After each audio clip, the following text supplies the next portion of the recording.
Hey guys, it's me, Dr. Katz. Next up in our Audible blog series, the good kind of lymphoma. So today's the day. Today I go for excisional biopsy of the lymph nodes around my neck so they can study it and determine if I have quote-unquote the good kind of lymphoma, Hodgkin's, or the aggressive kind, diffuse large B-cell non-Hodgkin's. Good kind, bad kind? I'm just not sure what to root for here.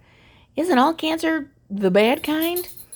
My doctor also told me with a smile that he's never lost a patient with Hodgkin's. Awesome! But wait, what about non-Hodgkin's patients? He meant to be reassuring, but instead of taking that as good news, I immediately panicked that he'd somehow overbragged to the universe and karmic retribution had to be on its way. Sorry, I couldn't help a bit of sarcasm there. I know what the doctors mean. One kind has really high cure rates and one not so high and tougher to get through. Yes, of course, I get it. However, it's tough for a patient to embrace the initial clinical perspective right after hearing a diagnosis.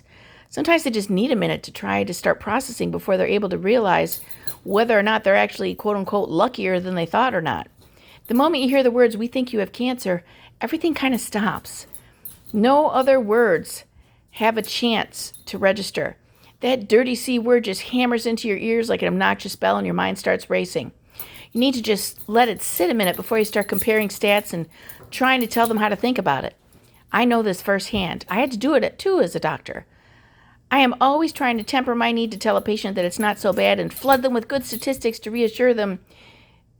And that's battling with their need to just sit a second and take in what I said first. Bad news is never easy to deliver, even when a patient is expecting it. I don't really think that there's one best way to do it. I tend to vary my presentation depending on my knowledge of the patient and what I think they can handle. I was expecting this news based on everything that I knew, but I still wasn't instantly ready to prioritize and tier the possible types of cancer and how one was better than the other. I just needed to take in the fact that I could have cancer. This was as far as my mind could go at the moment. For me as a physician, if I know that I have to deliver bad news, I deliver the news and then I'm quiet for a minute. I deliberately try to let the patient be the first one to start the next part of the conversation. I have just told them something that may soon launch them into a life-changing scenario in which they have little control. I figured that the least thing that I can do is let them have control over how the conversation goes in the next few minutes. If I let them speak first before bombarding them with statistics or trying to mold how they should perceive the news, I can more clearly gauge how to tell them more and what to tell them.